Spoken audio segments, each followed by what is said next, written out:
Assalamualaikum warahmatullahi wabarakatuh.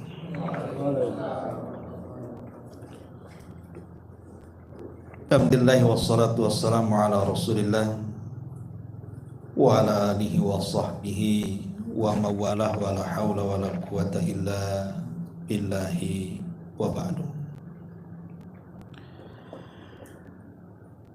Alhamdulillah, segala puja dan puji hanya milik Allah Subhanahu wa ta'ala. Salawat dan juga salam kita hadiahkan kepada Rasul kita Nabi besar Muhammad sallallahu alaihi wa ala alihi wasallam. Pada malam hari ini kita akan lanjutkan qasasul Quran, masih dalam surah Al-Baqarah. Dan dalam surah Al-Baqarah tepat di ayat 102. Di situ ada kisah yang menarik kita kisahkan. Ulama menyebutnya dengan kisah Harut dan juga Marut. Kita baca ayatnya baru kita kisahkan dan kita akan petik faedah ayat per ayatnya. A'udzubillahi minasyaitonir rajim. Bismillahirrahmanirrahim. Wattaba'u ma tatlu syayatinu ala mulki Sulaiman. Wa ma kafara Sulaimanu walakinna syayatina kafaru yu'allimuna an-nasa as-sihra wa ma unzila 'alal malakaini bi Babila Harut wa Marut wa ma yu'allimani min ahadin hatta yaqula innama nahnu fitnatun fala takfur fayata'allamuna minhuma ma yufarriquna bihi bainal mar'i wa zawji wa ma hum bidharrina bihi min ahadin illa biidznillah wa yata'allamuna ma yadhurruhum wa la yanfa'uhum wa laqad 'alima laman ishtarahu ma lahu fil akhirati min khalaq wa la bi'sa ma syaraw bihi anfusahum law kanu ya'lamun. Di sini Allah Subhanahu wa taala berfirman, dan mereka mengikuti apa yang dibaca oleh syaitan-syaitan pada masa kerajaan Sulaiman. Dan mereka mengatakan bahwa Sulaiman itu mengerjakan sihir, padahal Sulaiman tidak kafir. Hanya setan-setan itulah yang kafir. Mereka mengajarkan sihir kepada manusia dan apa yang diturunkan kepada dua orang malaikat di negeri Babil, yaitu Harut dan Marut. Sedangkan keduanya tidak mengajarkan sesuatu kepada manusia, sebelumnya mengatakan sesungguhnya kami hanya fitnah atau cobaan bagi kamu. Sebab itu jangan kalian kafir. Maka mereka mempelajari dari kedua malaikat itu apa yang dengan sihir itu mereka dapat menceraikan antara suami dan istrinya. Dan mereka, maksudnya tukang-tukang sihir itu, tidak memberi madarat dengan sihirnya kepada siapapun kecuali dengan izin Allah. Dan mereka mempelajari sesuatu yang tidak memberi madarat kepada mereka, tidak pula mendapatkan manfaat dari itu. Sesungguhnya mereka telah meyakini bahwa barang siapa yang menukarkan kitab Allah dengan sihir, tidaklah baginya keuntungan di akhirat, dan amat jahatlah perbuatan mereka menjual dirinya dengan sihir kalau mereka mengetahuinya. Baik ma'asyiral muslimin yang dimuliakan Allah Subhanahu wa taala. Ayat ini memiliki asbab nuzul. Ada dua asbab nuzul yang disebutkan para ulama. Asbab nuzul yang pertama, ketika orang-orang musyrik datang kepada pembesar-pembesar Yahudi, kemudian menceritakan tentang seorang nabi yang tiba-tiba muncul mengaku nabi di Mekah. Jadi para tokoh musyrik ini datang ke kota Madinah, kemudian bertanya kepada orang Yahudi, karena mereka paham orang Yahudi itu cerdas, mungkin ada pengetahuan. Setelah kemudian menghabarkan kepada orang-orang Yahudi, maka orang Yahudi pun kemudian mengatakan kepada orang musyrik itu, katakan kepada orang yang ngaku nabi di daerahmu, maksudnya di Mekah, tentang soalan-soalan. Kalau dia sanggup menjawab berarti dia seorang nabi. Kalau tidak sanggup menjawab berarti nabi abal-abal, nabi palsu, pengakuan saja kenabiannya. Lah salah satu soalan-soalan yang ditanyakan orang Yahudi kepada orang musyrik untuk ditanyakan kepada nabi adalah bertanya soal hakikat sihir. Tanyakan kepada dia soal hakikat sihir. Di mana orang-orang Yahudi itu ingin menyamakan Al-Quran dengan Taurat. Kalau jawaban Nabi SAW sesuai dengan Taurat yang turun kepada mereka, memang dia seorang Nabi, maunya seperti itu.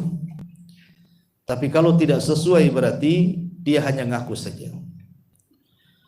Akhirnya kemudian setelah orang-orang musyrik mendapatkan bahan, maka mereka mendatangi Nabi SAW bertanya soal hakikat sihir.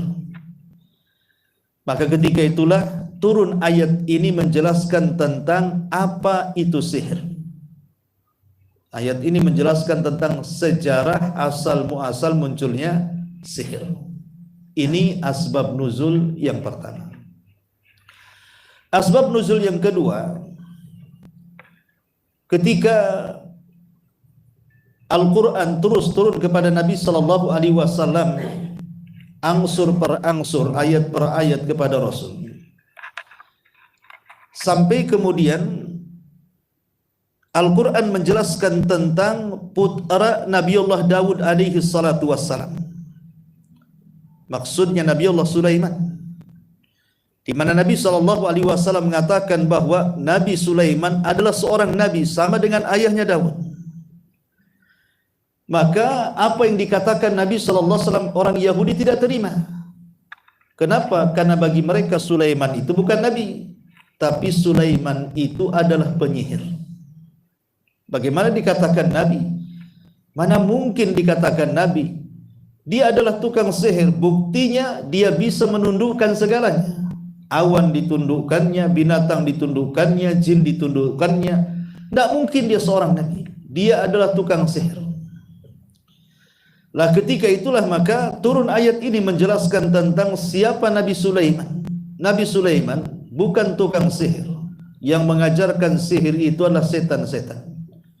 Makanya Allah mengatakan, wattaba'u ma tatlu syayatinu ala mulki Sulaiman wa ma kafara Sulaiman. Kalimat wa ma kafara dan Sulaiman tidak kafir artinya Sulaiman tidak mengajarkan sihir. Ketika Allah mengatakan Sulaiman tidak kafir, artinya siapapun yang mempelajari sihir bisa kafir. Dan Sulaiman tidak kafir karena dia tidak mengajarkan sihir dan tidak mempelajari sihir. Lalu siapa yang mengajarkan sihir? Maka Allah mengatakan walakinna syayatina kafaru.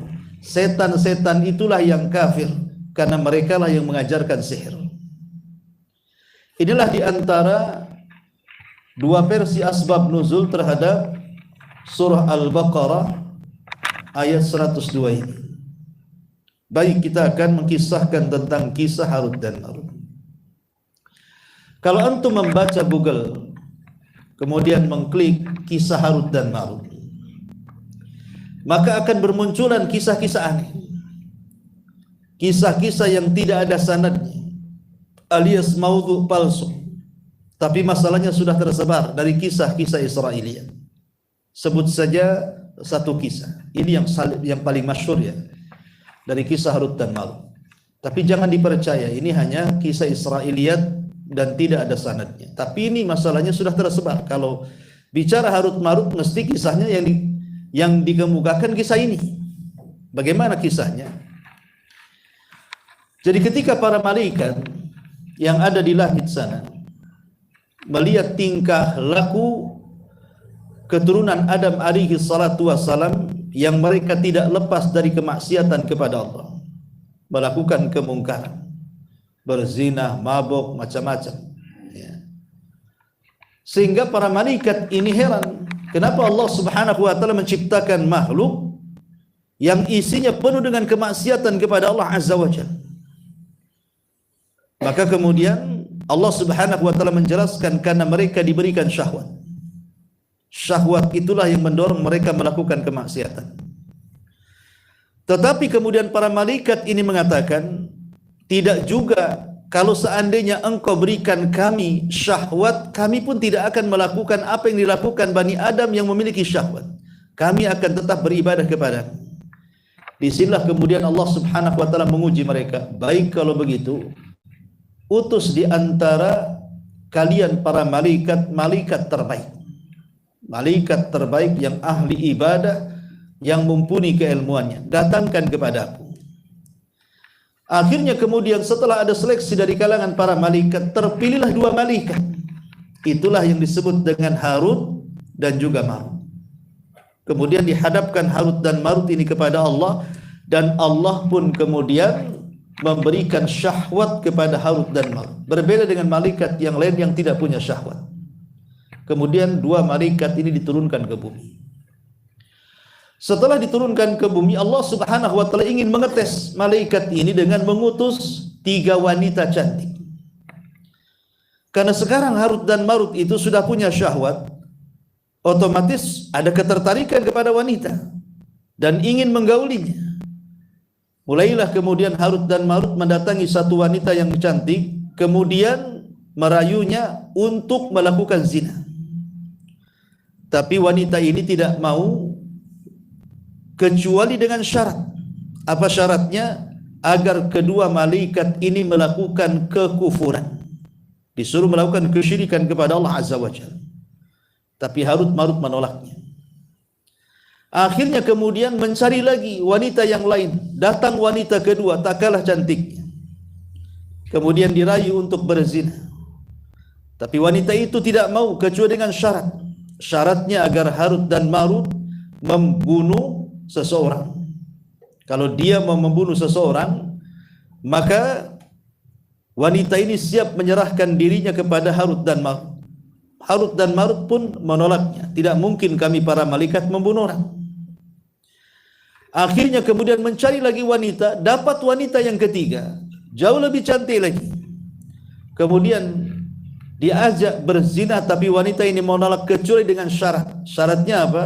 Disodorkan kepada Harut dan Marut 2 gelas minuman keras, khamar. Maka berfikirlah kemudian Harut dan Marut, kalau kita tidak memilih dari 3 maksiat ini, kami tidak mungkin meluapkan syahwat kami.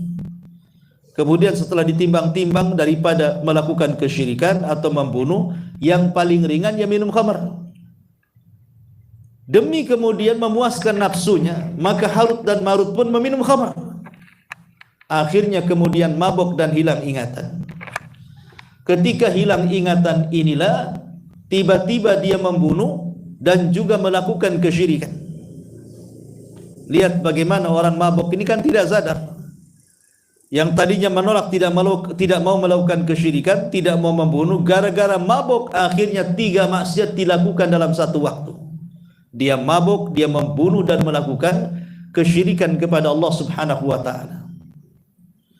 Setelah kemudian sadar dari mabuknya, akhirnya kemudian Harut dan Marut ini merasa bersalah dan ingin bertobat kepada Allah azza wa jalla, dan agar Allah mengangkat mereka kembali dari bumi untuk tinggal di langit. Tapi Allah subhanahu wa ta'ala menolak, kecuali kalau seandainya Harut dan Marut diangkat ke langit, itu maksudnya diazab di neraka dengan azab yang sangat luar biasa. Kemudian Allah mengatakan, tapi kalau engkau masih mau tinggal di bumi, maka azab di bumi lebih ringan. karena dengan adanya kiamat berarti selesailah azab itu. Tapi kalau sampai kemudian diangkat ke langit, kata Allah, maka kami akan masukkan kalian ke dalam neraka dan akan dikekalkan di dalamnya. Maka akhirnya kemudian Harut dan Marut memilih tinggal di bumi. Setelah tinggal di bumi, maka wanita ini, 3 wanita ini datang kepada Harut dan Marut, meminta untuk diajarkan kepada keduanya beberapa kalimat mantra-mantra agar mereka bisa naik ke langit. Akhirnya Harut dan Marut pun mengajarkan beberapa mantra dan kalimat kepada wanita-wanita itu. Entah kenapa setelah membacanya, wanita itu terbang ke langit sampai tidak kelihatan. Kemudian sesampainya di atas langit nun jauh di sana, tiba-tiba Allah rubah bentuknya menjadi bintang. Itulah sejarahnya bintang. Tapi sekali lagi ini kisah tidak jelas. Cuman ini kisah yang paling masyhur dari kisah-kisah Harut dan Marut. Tapi bagi antum yang sudah tahu penjelasannya, maka kisah ini batil. Kenapa batil? Tidak mungkin malaikat mabuk, tidak mungkin malaikat berzina, tidak mungkin malaikat menyekutukan Allah. Mereka ibadul mukramun, hamba Allah yang dimuliakan. Mereka melaksanakan apapun yang diperintahkan Allah, wa yaf'aluna ma yu'marun. Jadi akan bertentangan dengan banyak ayat dan hadis-hadis Nabi SAW tentang kemuliaan para malaikat. Makanya kisah ini batil, tapi hanya sekedar pengetahuan saja kita jelaskan. Lalu bagaimana kisah Harut dan Marut sebenarnya? Ma'asyiral muslimin wal muslimat rahimani wa rahimakumullah. Tentang kisah Harut dan Marut ini sangat erat kaitannya dengan satu negeri yang ada di Irak, yang disebut dengan negeri Babilonia. Negeri Babilon, atau dalam bahasa disebut Babil. Di negeri inilah terjadi kemunculan syirik pertama dalam sejarah. Sebagaimana Allah mengatakan di sini, bi Babila Harut wa Marut, di negeri Babil. Kapan waktu terjadinya? Ada sebagian ahli tafsir mengatakan bahwa terjadinya itu setelah orang-orang Yahudi yang ada di Palestina itu dibantai oleh seorang raja zalim, namanya Bukhtun Nasr. Jadi di Babil itu ada raja zalim namanya Bukhtun Nasr yang menguasai dunia.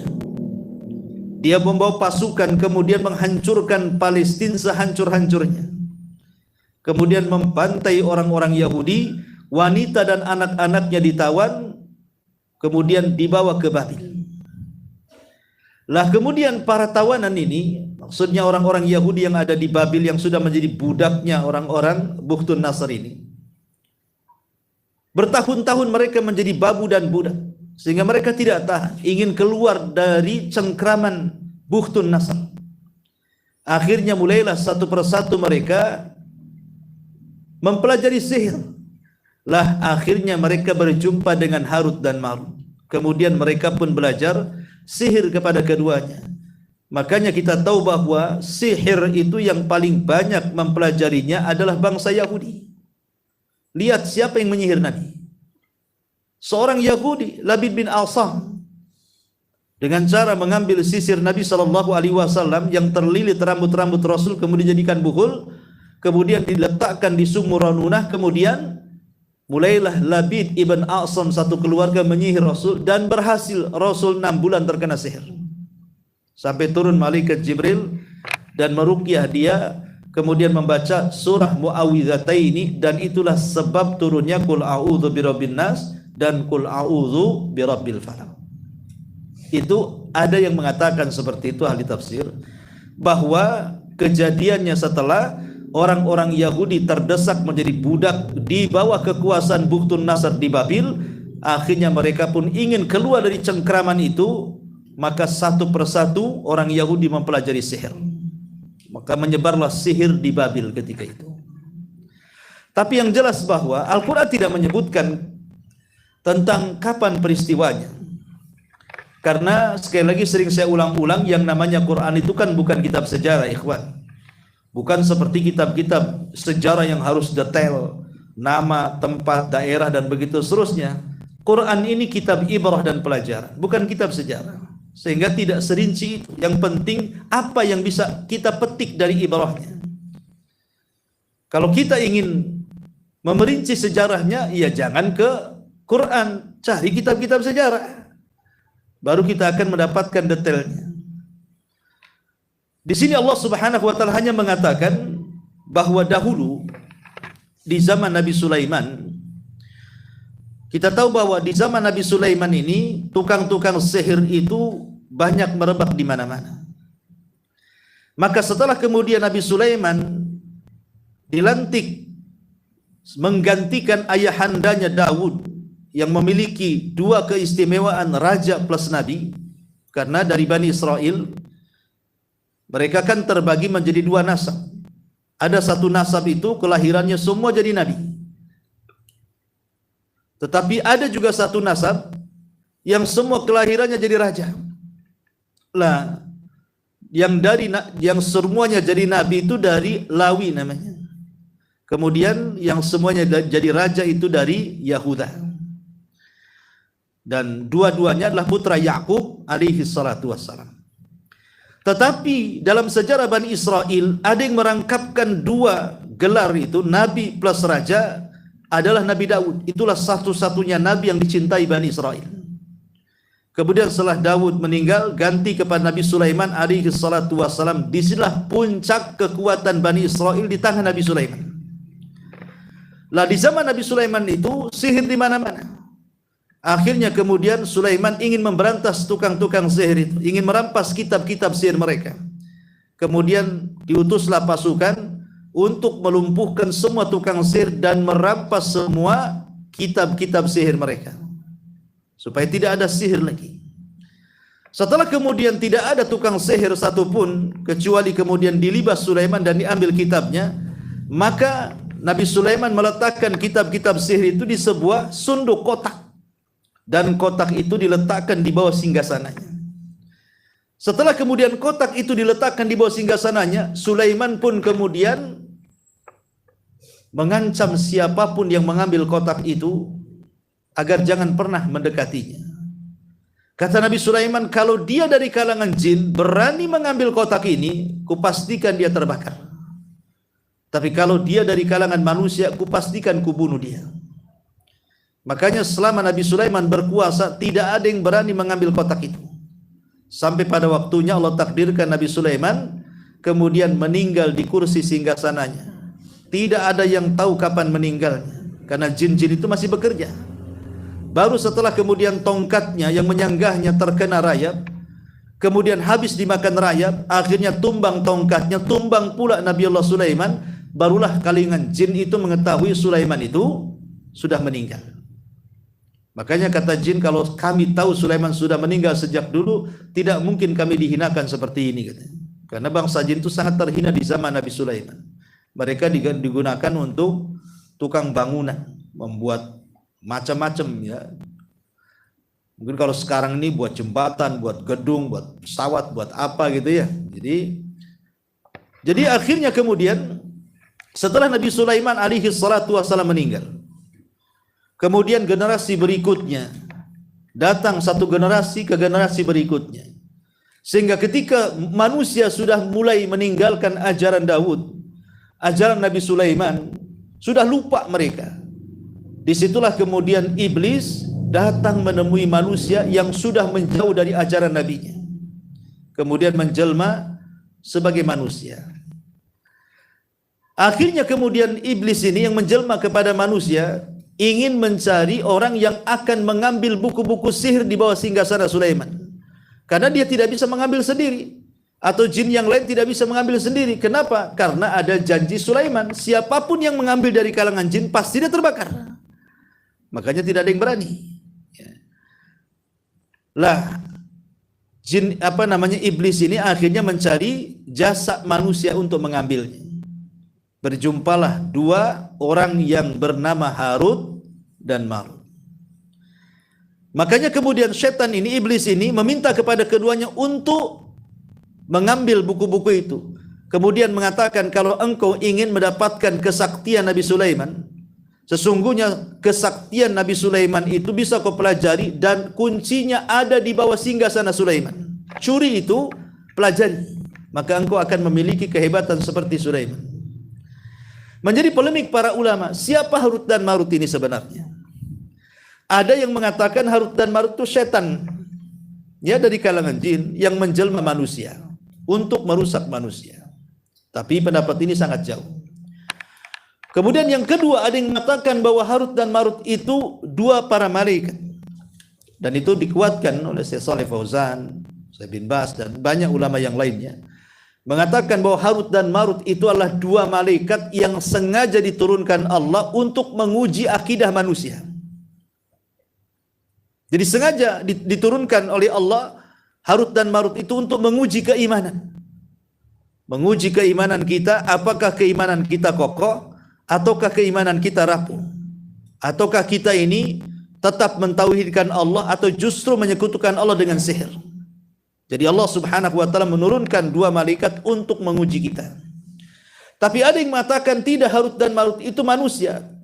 Tapi saking solehnya, ya, saking solehnya Harut dan Marut ini seorang manusia, dia ahli ibadah, penuh dengan ketaatan hidupnya, sehingga ibadah Harut dan Marut ini orang-orang pun kemudian menganggap keduanya bukan manusia, keduanya malaikat katanya. Kenapa? Karena dalam ibadahnya itu tidak ada yang menandingi di zaman itu, sehingga orang menganggapnya itu bukan manusia, itu malaikat, itu ibadah terus. Akhirnya kemudian setan ini mendatangi keduanya, merayu untuk mengambil buku catatan di bawah singgasana Sulaiman itu. Akhirnya diambil, kemudian mereka pelajari. Saat mereka mempelajari ilmu atau kitab-kitab sihir yang ada dalam kotak itu, yang di bawah singgasana Sulaiman, maka dia pun akhirnya menguasai ilmu-ilmu sihir itu.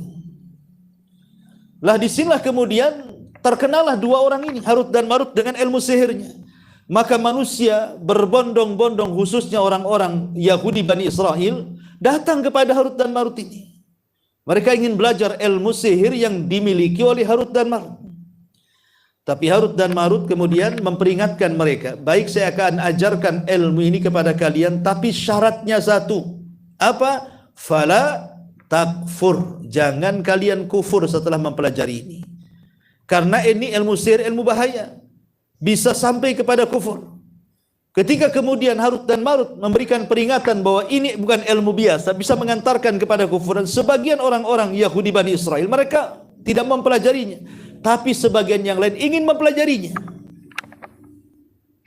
Ya mungkin karena kalau melihat sejarah tadi, karena mungkin tekanan Raja Babil ingin membalas dendam. Akhirnya mereka pun mulutnya mengatakan tidak kufur. Yang penting mereka belajar kepada Harut dan Marut. Kenyataannya justru mereka kufur dengan sihir. Sampai hari ini orang-orang Yahudi, mereka adalah pakar-pakar sihir. Akhirnya kemudian, setelah kemudian manusia berbondong-bondong belajar kepada Harut dan Marut, kemudian mereka pun sudah banyak menguasai ilmu sihir. Disinilah tersebar ilmu sihir sejak zaman itu, zaman Harut dan Marut, sampai diutusnya Nabi SAW. Barulah kemudian terhenti sihir. Kenapa? Karena kita tahu bahwa di zaman Nabi SAW Allah mengutus para malaikat untuk menjaga Nabi. Bahkan setiap jin yang naik ke langit saja ditembaki oleh meteor sehingga mati, dan tidak ada yang berani naik ke atas. Sehingga terjagalah risalah Nabi SAW sepanjang Rasul menjadi Nabi dan Rasul selama 23 tahun. Tapi sayang, setelah wafatnya Nabi SAW kembali, kemudian sihir itu merebak dari zaman itu sampai hari ini. Makin banyak sihir itu, dukun-dukun, paranormal, bomo-bomo dan yang semacamnya, makin ramai lagi, baik yang asli ataupun yang palsu. Bahkan ada pengacaranya lagi, bahkan ada persatuannya lagi, Persatuan Dukun Indonesia. Ya. Ma'asyiral muslimin yang dimuliakan Allah Azza wa Jalla, itulah sekilas daripada globalnya ya kisah Harut dan Marut. Baik, kita akan baca ayatnya dan kita jelaskan sedikit demi sedikit. Di sini Allah Subhanahu wa taala mengatakan wattaba'u ma tatlu syayatinu ala mulki Sulaiman. Dan mereka mengikuti apa yang dibacakan oleh setan-setan pada masa kerajaan Sulaiman. Zahir ayat menunjukkan bahwa sihir tersebar di masa Nabi Sulaiman. Awal munculnya sihir di masa Nabi Sulaiman. Ada juga yang mengatakan bahwa orang yang pertama mempelajari sihir itu Namrud, si raja zalim, dari Babil juga, dari Irak sebenarnya. Tapi ayat ini menunjukkan bahwa tersebar sihir itu mulai dari zaman Nabi Sulaiman. Tersebar sihir di mana-mana. Setan yang mengajari mereka untuk melakukan itu. Kemudian Allah mengatakan, "Wa ma kafara Sulaiman." Sulaiman tidak kafir. Artinya Sulaiman tidak pernah belajar dan mengajar sihir. Sebab orang yang belajar dan mengajar sihir itu bisa kafir. Dan Sulaiman tidak kafir, artinya tidak mengajar sihir. Sulaiman seorang nabi, tidak mungkin belajar sihir. Cukup bagi dia mukjizat Allah Subhanahu wa taala. Ngapain pula belajar sihir? Bahkan mukjizat Nabi Sulaiman jauh lebih hebat dibandingkan tukang-tukang sihir. Dia tidak kafir, dia seorang nabi. Lalu siapa yang mengajarkan sihir? Allah mengatakan, "Walakinna syayatina kafaru." Setan-setanlah yang kafir. Setan-setanlah yang mengajari sihir. Dari sini kita tahu bahwa sihir itu secara definisi disebutkan oleh para ulama, ibaratun an aqdin warruqa. Jadi sihir itu sebuah ibarat dari buhul ataupun mantra-mantra. Yutawassalu biha as-sahiru ila istikhdami syayatin fi ma yuridu bihi darar al-mashur. Di mana dengan buhul dan mantra-mantra itu, tukang-tukang sihir itu mereka bekerja sama dengan setan-setan dari kalangan jin. Tujuannya adalah untuk menyakiti orang yang akan disihirnya. Dari sini kita tahu bahwa yang mengajarkan sihir itu setan. Karena definisi sihir itu adalah orang yang bekerja sama dengan setan untuk menyakiti orang yang akan disihir melalui buhul dan mantra-mantra. Makanya di sini Allah Subhanahu wa taala mengatakan, "Walakinna syayatina kafaru." Setan-setan itulah yang kafir. Yu'allimuna an-nasa sihra. Mereka mengajarkan manusia tentang ilmu sihir. Kemudian Allah mengatakan, "Wa ma unzila 'alal malakaini bi Babil Harut wa Marut." Dan tidaklah apa yang diturunkan kepada dua malaikat di Babil, Harut dan Marut.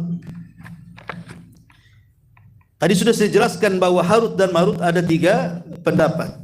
Ada yang mengatakan dia setan, ada yang mengatakan dia manusia, ada yang mengatakan dia para malaikat. Mungkin yang lebih dekat kepada kebenaran secara zahir adalah dua pendapat. Bisa saja dua malaikat memang diturunkan oleh Allah untuk menguji manusia. Bisa saja memang mereka adalah manusia yang menjadikan atau dijadikan oleh Allah Subhanahu wa taala untuk menguji manusia yang lain soal keimanan. Kemudian Allah mengatakan, "Wa ma yu'allimani min ahadin hatta yaqula innama nahnu fitnatun fala takfur." Dan tidaklah Harut dan Marut saat mengajarkan sihir kepada siapapun kecuali berkata, "Sesungguhnya kami ini fitnah, jangan kufur." Dari kata-kata di sini bahwa sihir itu sangat membahayakan. Sangat membahayakan, makanya jangan sampai dekat-dekat dengan ilmu sihir. Umpamanya zaman dulu saya masih kecil ingat kalau ke pasar-pasar itu biasanya orang menjual namanya kitab mujarobat. Pernah dengar kitab mujarobat? Ya. Itu yang isinya itu kan huruf hijaiyah terbalik-balik, a ba ta ta ta sa sa sa, enggak jelas tuh. Ya. Ada yang segitiga, ada yang segitiga empat, ada yang gambar orang sujud, macam-macam. Ya. Kemudian fungsinya disebutkan itu. Jadi kita tidak tahu huruf hijaiyah yang berjungkir balik itu. Jangan-jangan itu adalah nama-nama setan, kita tidak tahu. Makanya jangan coba-coba kemudian kita ini membeli kitab-kitab itu, mempelajarinya, melihatnya pun tidak boleh. Umpamanya ada acara di televisi, jangan dilihat. Takutnya kita terpukul dan membenarkannya. Jadi kufur kita jadinya. Jadi sihir itu adalah sebuah fitnah yang membahayakan, bahkan bisa mencapai kepada kekufuran. Tapi apa yang terjadi? Fayata'allamuna minhuma ma yufarriquna bihi bainal mar'i wa zawji. Mereka pun orang-orang Yahudi, Bani Israel justru mempelajari dari keduanya tentang sihir yang bisa memporak-porandakan antara pasangan suami dan istri. Ikhwatu fiddin, kalau kita cerita sedikit sihir dari zaman dulu sampai sekarang itu banyak kemiripan. Dan sihir yang paling banyak terjadi dari zaman dulu sampai hari ini adalah sihir yang berkenaan dengan suami istri. Yang pertama yang disebut dengan as-sarfu, yang kedua yang disebut dengan al-atfu. As-sarfu wal-atfu. As-sarfu artinya memisahkan, al-atfu artinya menggabungkan. Kalau menggabungkan namanya ilmu pelet di bahasa kitanya ya. Kalau memisahkan ya itulah disebut ilmu santet. Itu yang paling banyak dari dulu sampai sekarang. Ilmu ini, sihir yang berkenaan dengan ini banyak sekali. Terutama seseorang yang mencintai seseorang, atau mungkin naudzubillah, mungkin digunakan oleh wanita-wanita, para pelacur dan yang semacamnya supaya mendapatkan pelanggan. Mereka menggunakan alat kecantikan, susuk dan yang semacamnya kan itu ya. Jadi ilmu-ilmu pelet seperti ini sudah ada zaman-zaman dulu sampai hari ini. Jadi yang disebut dengan al-atfu was-sarfu. Al-atfu artinya kecintaan, as-sarfu artinya kebencian. Memisahkan antara suami istri atau melengketkan antara suami istri. Tetapi jangan kemudian dijadikan sebab yang padahal belum tahu sebabnya. Pamannya ada suami istri bertengkar, ya. Tiba-tiba kemudian menjadikan dalih sihir sebagai alasannya. Jangan-jangan dulu aku nikah dengan kamu gara-gara kau sihir. Sekarang sihirnya sudah lepas, ku tahu perangimu sekarang. Jadi sihir dijadikan kambing hitam. Ya, itu bukan maksudnya ya.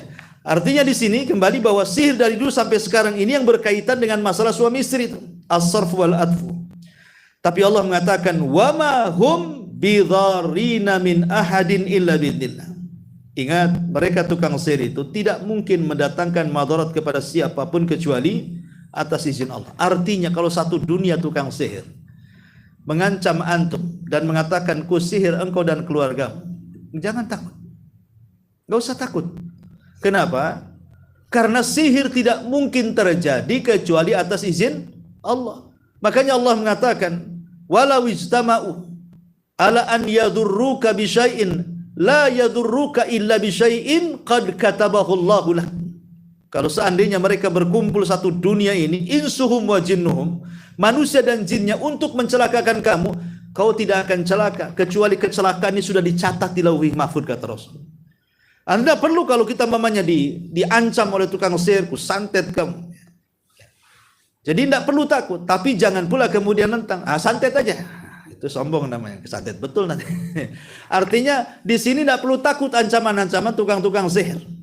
Ketahuilah bahwa sihir tidak mungkin terjadi kecuali karena izin Allah Subhanahu wa taala.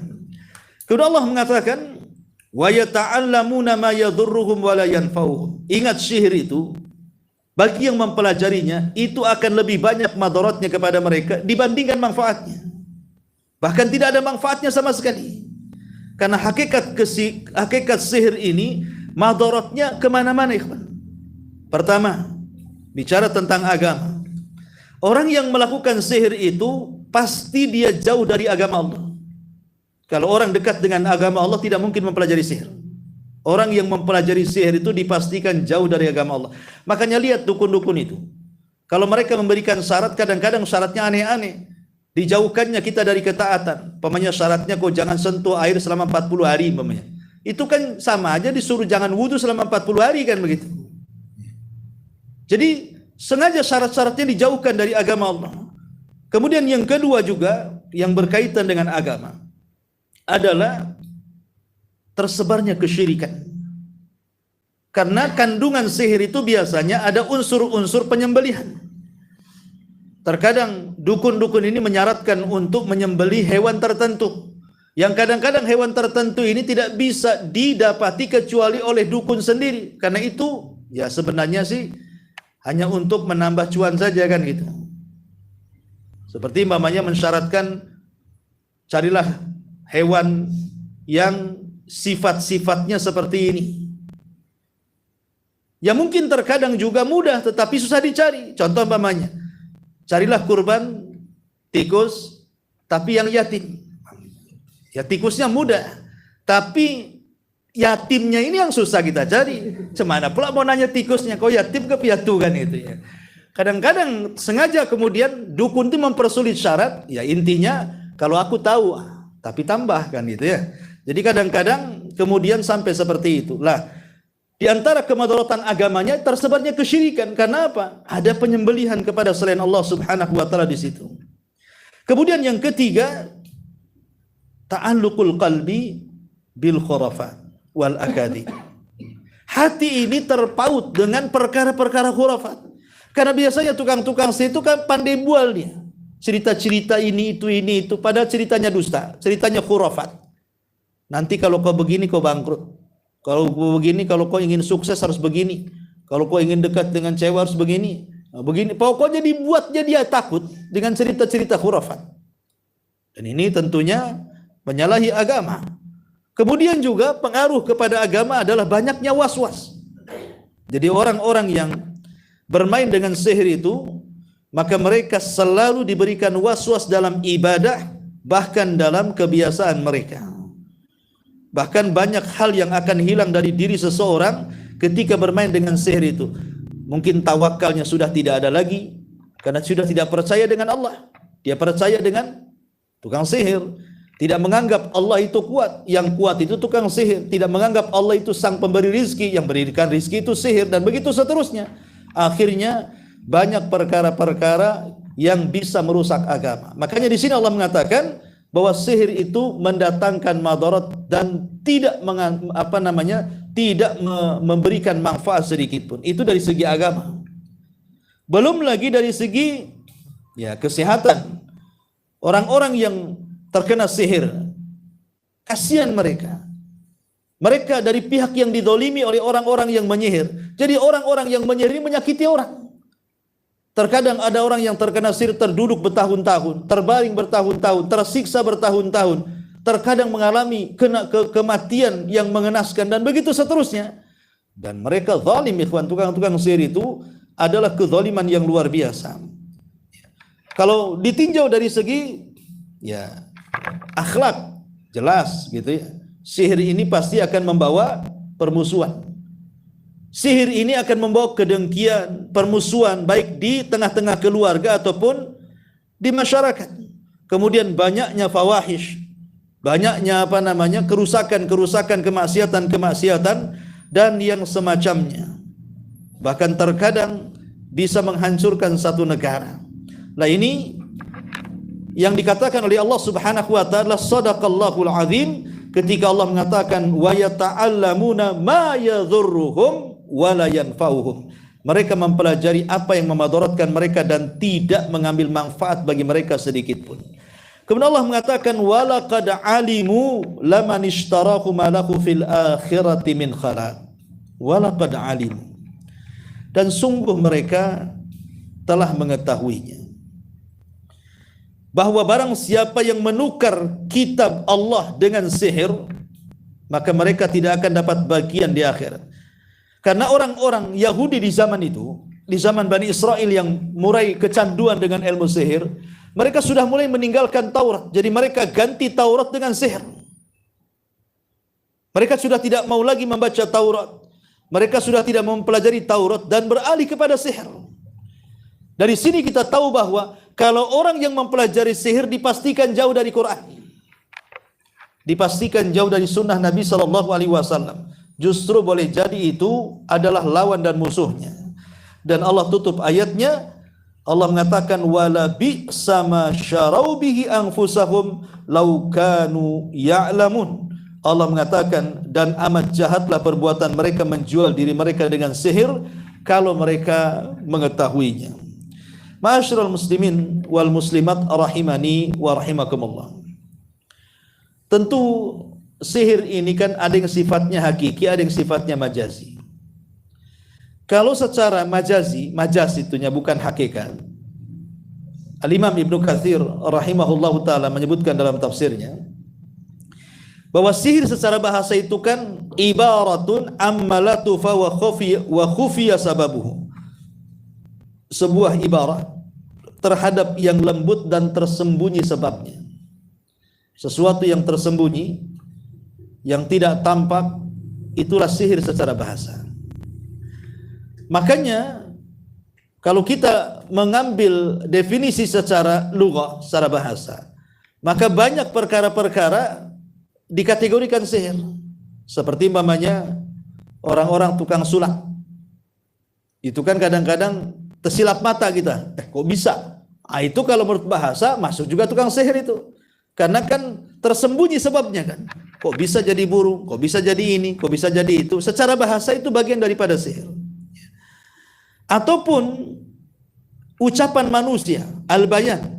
Sebagaimana Rasul mengatakan, wa inna al-bayana la sihr. Sesungguhnya dalam ucapan yang memukau itu ada sihirnya. Makanya lihat, terkadang ada seorang orator gitu ya, kalau sudah ngomong itu semua tidak ngantuk, ikut dalam suasana ucapannya, seolah-olah benar. Kalau suruh jihad ya jihad, takbir ya takbir gitu ya. Kadang-kadang ucapan orang itu membuat orang tersihir. Walaupun ada yang negatif, ada yang positif kan itu. Tergantung juga orang yang namimah, mengadu domba ke sana kemari, itu juga termasuk sihir. Karena orang yang diadu domba itu tidak tahu apakah betul orang itu mengatakan sesuatu kepada saya atau tidak. Itu kan ucapan perantara yang mengadu domba kan. Nah, itu juga bagian daripada sihir. Tapi yang dimaksud sihir di sini adalah sihir yang ada kaitannya dengan bantuan syaitan, yang bisa membuat orang sakit, lumpuh, luka, bahkan sampai membawa kepada kematian. Na'udzubillah tsumma na'udzubillah. Kemudian yang terakhir, lalu bagaimana caranya kita terhindar dari keburukan sihir? Yang pertama, harus yakin bahwa segala urusan itu milik Allah. Tawakal kepada Allah. Kalau sihir itu tidak akan terjadi, tidak akan terjadi. Yang kedua, perbanyak isti'adzah. Karena Allah mengatakan, wa imma yanzaghannaka minasyaitani nazghun fasta'idz billahi innahu huwas samiul alim. Apabila datang kepadamu syaitan hendak mengganggumu, maka berlindunglah kepada Allah, karena Dia zat yang maha mendengar lagi maha mengetahui. Dan sihir itu bagian daripada campur tangan setan. Kemudian yang ketiga, al-muhafadzatu ala qiraati adhkaris sabahi wal masa. Biasakan membaca zikir pagi dan petang, karena itu adalah perlindungan. Ketika kita membaca pagi, kita dilindungi sampai sore. Ketika kita membaca sore, kita dilindungi sampai pagi. Kemudian yang keempat, qiraatu surah Al-Baqarah. Membaca surah Al-Baqarah fi al-buyut, di rumah-rumah. Seperti yang sudah saya ceritakan. Tentang seseorang yang sakit hati dengan seorang wanita. Dia datang ke tukang sihir, sampai 3 dukun dia datangi. Tapi 3 dukun ini tidak mempan untuk menyihir wanita ini. Lah, dukun yang ketiga yang paling sakti itu kemudian menceritakan rahasianya. Bagaimana aku akan mampu menyihir dia sementara dia setiap malam membaca Al-Baqarah. Jadi surah Al-Baqarah ini bisa menangkal dari gangguan sihir. Kemudian yang kelima, qiraatu ayatil kursi wa awakhir al-baqarati wal muawwidzat. Baca ayat kursi, baca akhir surah Al-Baqarah, dan baca muawwidzataini qul a'udzu birabbin nas, qul a'udzu birabbil falaq. Kapan itu? Sebelum tidur. Karena umumnya sihir itu dilancarkan di malam hari. Rata-rata sihir itu dilancarkan di malam hari. Kenapa? Karena kekuatan setan itu ada di malam hari. Di siang hari itu setan, maksudnya jin-jin itu mereka tidur. Nah, mereka maksudnya tidak seganas malam hari gitu deh. Kemudian juga makanya kenapa, dari mana kita tahu bahwa kekuatan setan di malam hari itu lebih kuat dibandingkan di waktu siang? Dari kisah Nabi Musa ketika melawan tukang-tukang sihirnya Fir'aun. Musa memilih waktu duha, tidak mau memilih waktu malam hari. Sebagian ulama tafsir mengatakan, kenapa Musa memilih waktu duha, tidak memilih malam hari? Karena kekuatan sihir di pagi hari atau di siang hari itu melemah dibandingkan kalau dilakukan di malam hari. Makanya malam hari itu penuh dengan kejahatan. Qul a'udzu birabbil falaq min syarri ma khalaq wa min syarri ghasiq. Ghasiq itu artinya malam hari. Ya.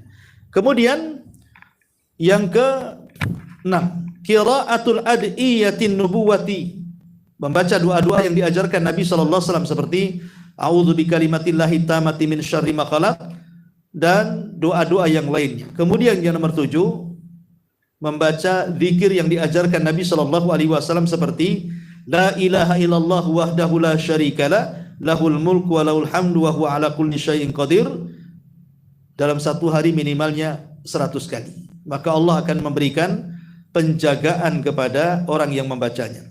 Kemudian yang terakhir, memakan kurma Madinah, ajwa.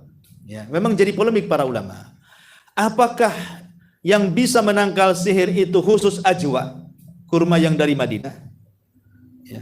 Ataukah semua kurma bisa? Sebagian para ulama mengatakan yang paling afdol adalah ajwa. Tapi kalau tidak ada ajwa, maka bisa dengan kurma-kurma yang lainnya. Yang penting di pagi hari 7 butir dan di sore hari 7 butir itu bisa menangkal dari gangguan sihir. Inilah diantara pembahasan kita tentang kisah Harut dan Marut. Baik, sampai di sini. Sebelum saya tutup, kalau ada yang bertanya silakan.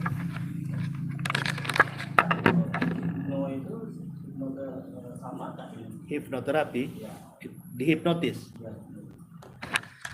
Ya, sihir itu ada 2. Saya pernah tanya kepada salah satu syekh, apakah hipnotis itu bagian daripada sihir? Beliau mengatakan ya, karena itu termasuk sihir takhil. Sihir takhil itu sihir hayalan.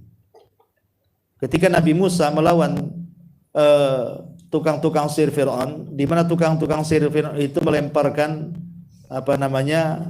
tali-tali mereka.